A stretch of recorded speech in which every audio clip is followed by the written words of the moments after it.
Welcome back to Create with Chidex. I'm Chidima, and today I'll be showing you how I made a pasta ingredients cake. For a lot of my other food cake videos, I've been converting baked cakes into already prepared foods, but this time I decided to do something different. So I'm going to be converting baked cakes into raw ingredients for making pasta. So everything on the cake board is edible. The flour, the rolling pin, the eggshells, the raw egg and the pasta, everything is edible. So if you like this video, please don't forget to give it a thumbs up, share with your family and friends, and also subscribe if you haven't done so already, as it helps me to reach more people and I really appreciate your help. So let's get started. To make the eggshells, I started by wrapping individual eggs inside some cling film. So I wrapped 6 eggs because I wanted to have extra in case some of them got broken. When I was done wrapping all of the eggs, I started kneading my pastillage.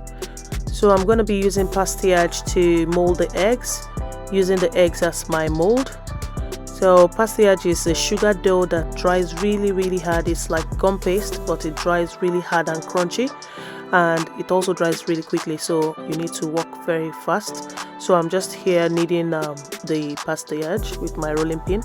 I've rolled it really thin and I'm now molding it halfway around the egg. Then using my finger, I'm just gonna smoothen the surface to make it smoother, and then pinching away the excess as well.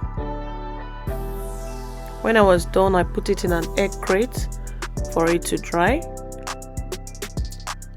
Notice I already have some molded and dried eggshells in my crate here. I decided to mold more because when I finished with these ones, they looked kind of big. So I decided to mold more using smaller eggs.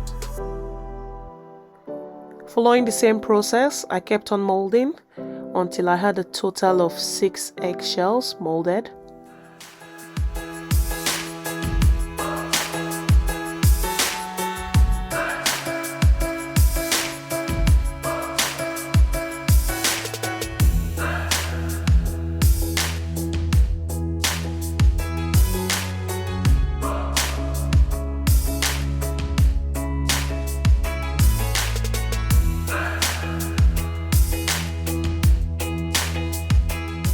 After molding all the shells I needed, I left them in the egg crate overnight so that all of them could dry completely. Now moving on to the cake, I had a 6 inches vanilla cake which I split in the middle using a serrated knife. So I'm going to be using just the bottom part of the cake. First, I'll be attaching the cake to an 8 inches cake cardboard using some buttercream. Then using my paring knife, I would start carving the cake. So I'm carving the cake into a mound that looks like a mountain.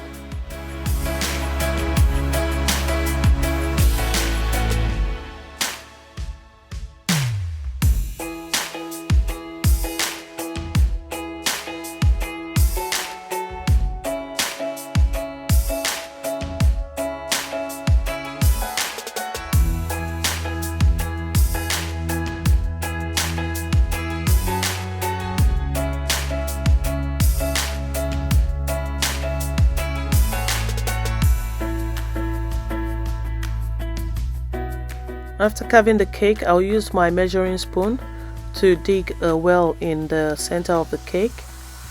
You can also use an ice cream scoop for this, guys. It doesn't have to follow any particular pattern. I'll also use my paring knife to level up the top of the well.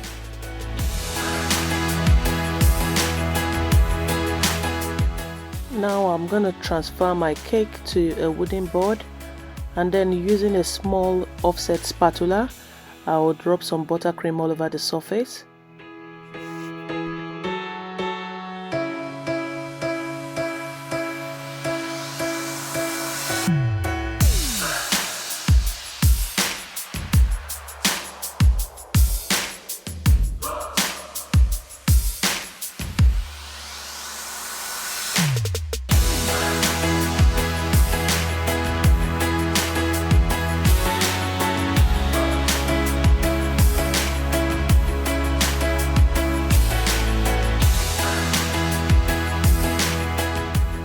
when the entire surface of the cake has been covered with buttercream, I'll set it aside and then prepare my flour. I decided to use icing sugar for the flour part of my cake, but considering that the color of icing sugar is stark white, I had to tint it to make it look more realistic. So here I'm just adding a bit of powdered brown food color.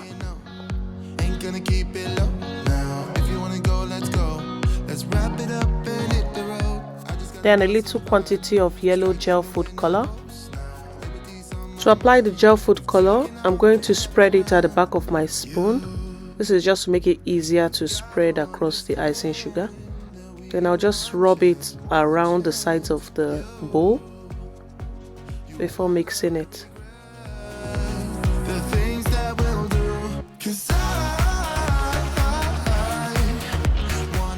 After mixing the icing sugar properly, I'm going to spread it all over my cake.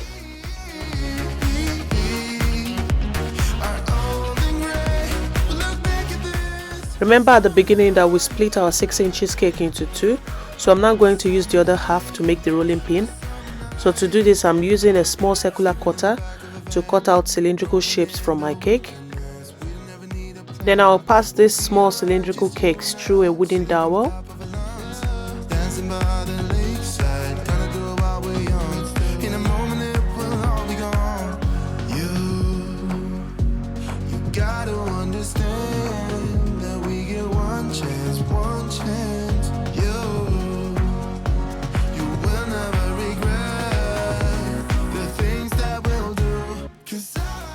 While passing the cakes through the wooden dowel, I applied some buttercream in between them.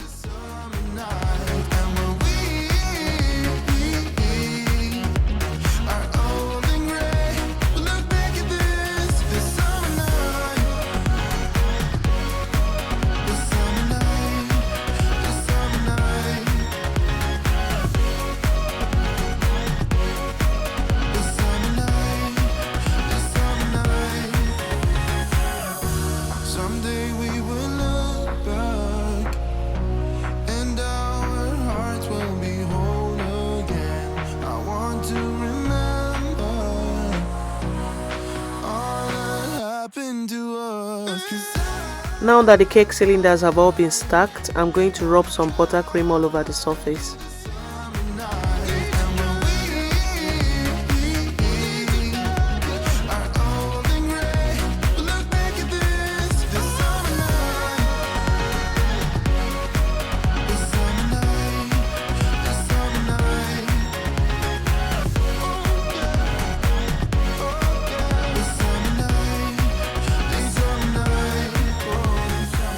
To make the surface of the cake smooth and ready for my modeling chocolate, I'm going to wrap it inside some parchment paper. Then I'll roll it on my surface like so before I put it in the freezer for about 30 minutes for it to harden. While the cake was in the freezer, I went on to make my pasta. I colored some fondant yellow and then toned it down with a bit of brown. After mixing the colors in properly, I rolled out the fondant and then cut it into strips.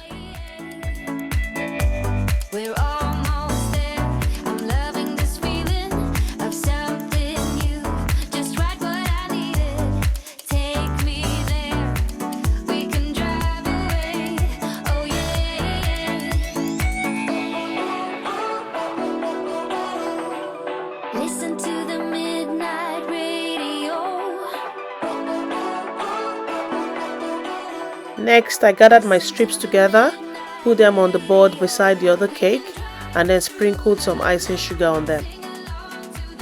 I chose to go with a wooden rolling pin for this cake, so to get the wood effect, I colored some modeling chocolate beige using some brown gel food color and some yellow gel food color. I also colored some brown modeling chocolate using the brown gel color, so I've now placed the brown modeling chocolate on top of the beige colored one. And then I'm going to apply some more of the brown on top of it, like so. I'm using different shades of brown so that when I marble them together, they'll form the natural wood grain effect that you see in wood. Now I'm going to start the marbling process by folding in both edges like so, pressing it down and then rolling it. We can and I'll fold it in again, press and roll. So I'm going to be basically doing this continuously until I get the effect that I want, but you have to make sure not to do it too much so that the colors don't blend in completely. You can see that the wood grain effect is starting to show. I'm just gonna do it one more time. Listen to the midnight radio. Then I'll cut it into 3 like so and put them together. The reason I cut it into 3 is that if I had rolled it as it was, I wouldn't get the width I needed without messing up the wood pattern. So to maintain the wood pattern, the modeling chocolate had to be rolled vertically in one direction.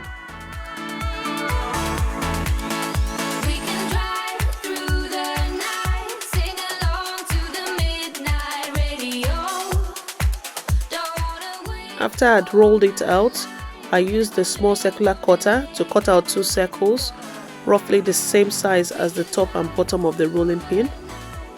Then I trimmed the top and bottom of the rolling pin to make it more level.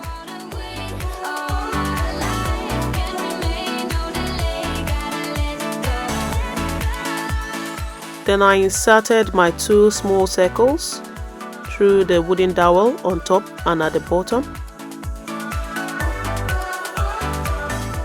After this, I then covered the rest of the body using the remaining modeling chocolate. Head underwater, falling back into you. I thought we'd be smarter. I got nothing left to lose. You said you fall with me, no matter how far it goes. Down deep and under. We're stuck in this pattern, but I need you close. All I ever wanted was for you to prove me wrong. You're changing our colors again and again. Here I'm just trimming away the excess modeling chocolate. Something about you feels so different. Makes me wanna risk it every time I look at Then I'll roll the cake on my surface to seal the seams. you. Into your river, swim a little deeper. I don't need to breathe. With my head on To make the handles of the rolling pin, I rolled some of the leftover modeling chocolate into a log. Then I measured and cut out 2 equal lengths of the modeling chocolate before molding it. I had to trim them further because they were too long, so I'm just molding the handles here. I don't know the reasons. I'm not sure I really care. We're all of our demons. They never disappear. I will forgive you. When I was happy with how the handles looked, I used the skewer to make holes in them and then attached them at the ends of the cake. This pattern, but I need you close. All I ever wanted was for you to prove me wrong. After attaching the handles, I used my fondant tool to smoothen out the seams. Going back to our eggshells, they've had a chance to dry completely, so I'm going to take them off using my X-Acto blade first to cut out the edges roughly. Then I'll gently pull the egg out, being very careful so that they don't crack. I've now removed all of the eggshells. I did some off camera. They are now ready to go on the cake board. The last step for this cake was making the raw eggs. To make the yolks, I rolled and flattened 2 balls of yellow fondant. Then I melted and colored some isomalt yellow. Placing the 2 egg yolks together, I then poured the isomalt on top of them.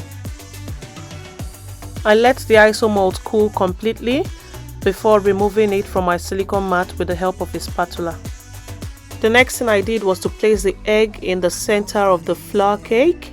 I know we could dive into. Then I put some more of the icing sugar underneath the egg and also sprinkled some at the edges to cover up the edges. I also sprinkled some icing sugar on the rolling pin as well. Then I attached some of the eggshells to the board using melted isomalt. And finally, the pasta ingredients cake is ready.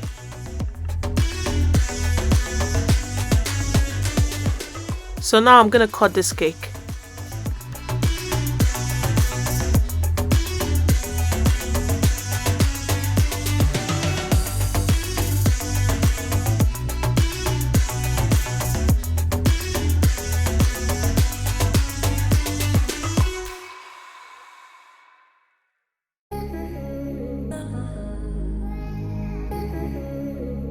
Thank you very much for watching. I'll see you in my next video. Bye.